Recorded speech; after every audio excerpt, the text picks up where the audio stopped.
Isang mapayapang araw sa iyo. Welcome sa Experiencing God's Restoration. Ako si Pastor Jeff Flores. Ito ay isang aklat na nilikha ko para ang lahat ay anyayahan na making at mag-aaral kung paano ang isang tao ay muling ipapanumbalik sa Diyos. Hindi titigil ang Diyos sa buhay mo hanggat hindi ka ibinabalik sa piling niya. Hindi pa siya tapos sa buhay mo. Gagawin niya ang lahat ng paraan para ipanumbalik ka sa Kanya. Huwag sanang maging matigas ang puso at ulo dahil maraming siyang plano sa buhay mo. Ang aklat na ito ay para sa iyo. Ang puso ng Diyos para sa pagpapanumbalik. Mula sa unang mga pahina ng kasulatan hanggang sa huling mga kabanata ng aklat ng pahayag, isang katotohanan ang nagniningning, ang Diyos ay Diyos ng pagpapanumbalik. Ang kanyang hangarin ay hindi lamang humatol sa sirang sangkatauhan, kundi tabyusin, pagalingin, baguhin, at ibalik ang lahat ng lumalapit sa kanya ng may pananampalataya.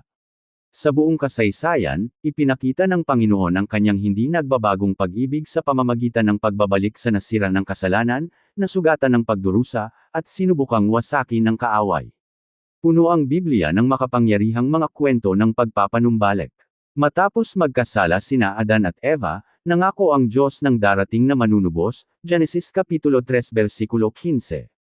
Nang mamuhay ng tapat si Noe sa masamang henerasyon, iningatan ng Diyos ang sangkatauhan sa pamamagitan niya. Bagaman ipinagkanulo si Jose ng kanyang mga kapatid, ibinalik ng Diyos ang kanyang buhay at ginamit ang kanyang paghihirap upang iligtas ang maraming tao. Matapos ang maraming taong pagkaalipin, ibinalik ng Diyos ang Israel sa pamamagitan ng pagliligtas sa kanila mula sa Ehipto. Matapos ang kanilang pagpapatapon sa Babilonya, ibinalik niya ang kanyang bayan at muling itinayo ang kanilang bansa. Naranasan ni Haring David ang pagpapanumbalik matapos ang tapat na pagsisisi, at sinabi, "Ibalik mo sa akin ang kagalakan ng iyong pagliligtas." Mga Awit Kapitulo 51 versikulo 12, KJV. Tiniis ni Job ang matinding pagkawala, ngunit ibinalik siya ng Panginoon ng higit pa kaysa sa dati niyang tinatamasa, Job Kapitulo 42 versikulo 10. Ipinahayag ng propetang si Joel ang pangako ng Diyos, at ibabalik ko sa inyo ang mga taong kinain ng balang, Joel Kapitulo 2 versikulo 25, KJV, na nagpapakita ng kakayahan ng Diyos na tabyusin maging ang mga panahong puno ng kalungkutan at pagkawasak. Ang pinakadakilang pagpapakita ng puso ng Diyos na nagpapanumbalik ay matatagpuan kay Hesukristo. Sa pamamagitan ng kanyang kamatayan sa krus at matagumpay na pagkabuhay na muli, nagawa ni Jesus ang hindi kailanman makakayang gawin ng pagsisikap ng tao. Pinagkakasundo niya ang mga makasalanan sa Diyos, pinapatawad ang bawat ipinagkumpisal na kasalanan, pinagagaling ang mga pusong wasak, nagbibigay kapayapaan sa magulong isipan, ibinabalik ang layunin sa mga naliligaw na buhay, at nagbibigay ng buhay na walang hanggan sa lahat ng sumasampalataya sa Kanya. Ang kanyang ebanghelyo ay mensahe ng ganap na pagpapanumbalik sa pamamagitan ng biyaya. Ang pagpapanumbalik ay hindi lamang pagbabalik sa dating kalagayan. Ang pagpapanumbalik ng Diyos ay madalas na mas dakila kaysa sa nawala, sapagkat hinuhubog tayo nito upang maging katulad ng kanyang anak.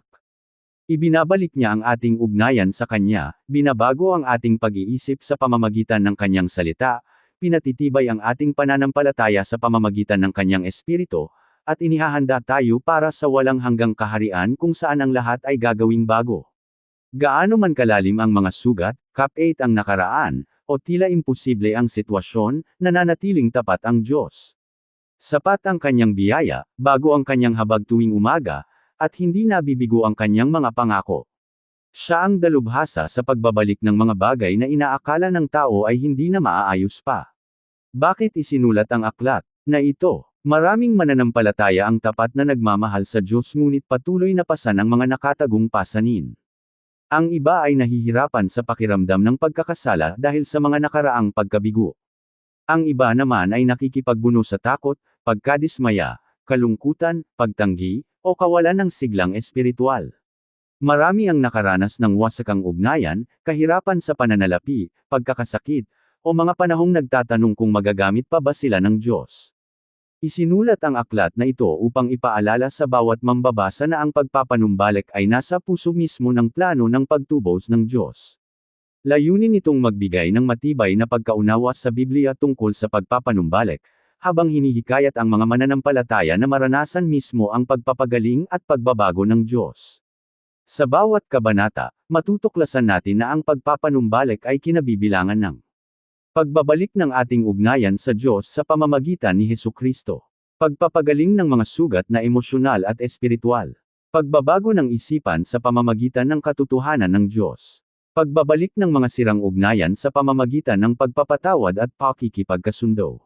Muling pagtuklas sa layunin ng Diyos para sa ating buhay. Paglago sa kabanalan sa pamamagitan ng banal na espiritu. Pamumuhay araw-araw na may pag-asa sa mga pangako ng Diyos. Paghihintay sa ganap na pagpapanumbalik ng lahat ng nilalang sa pagbabalik ni Kristo.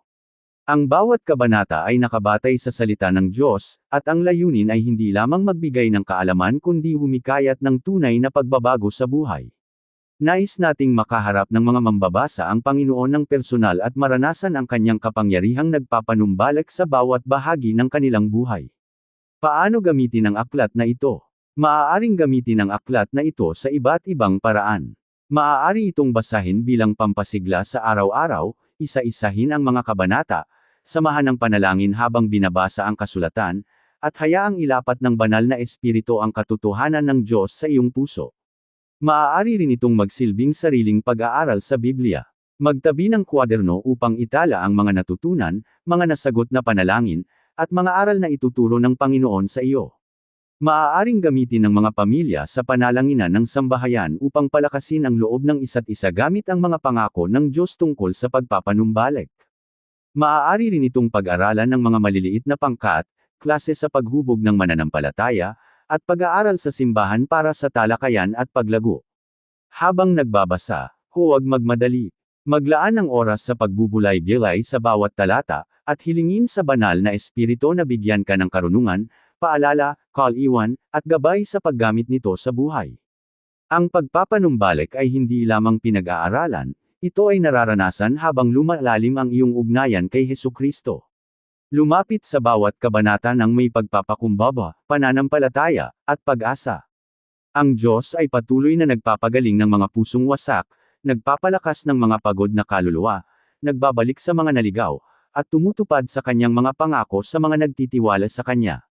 Panalangin para sa iyo. Ama sa langit, salamat dahil ikaw ang Diyos na nagpapanumbalik. Salamat sa iyong hindi nagbabagong pag-ibig, saganang habag, at kahangahangang biyaya na ipinakita sa pamamagitan ni Hesukristo. Salamat dahil walang buhay na masyadong wasak, pusong masyadong sugatan, o sitwasyong labas sa iyong kapangyarihang tabyusan. Habang sinisimulan ko ang paglalakbay na ito sa iyong salita, buksan mo ang aking mga mata upang makita ang mga kahangahangang katotohanan mula sa kasulatan. Pagalingin mo ang bawat nakatagong sugat, baguhin ang aking isipan, patibayin ang aking pananampalataya, at ailapit ako sa iyo ng mas malalim. Kung saan may kalungkutan, dalhin mo ang kagalakan. Kung saan may takot, bigyan mo ng kapayapaan. Kung saan may pagkabigo, ipagkaloob ang kapatawaran.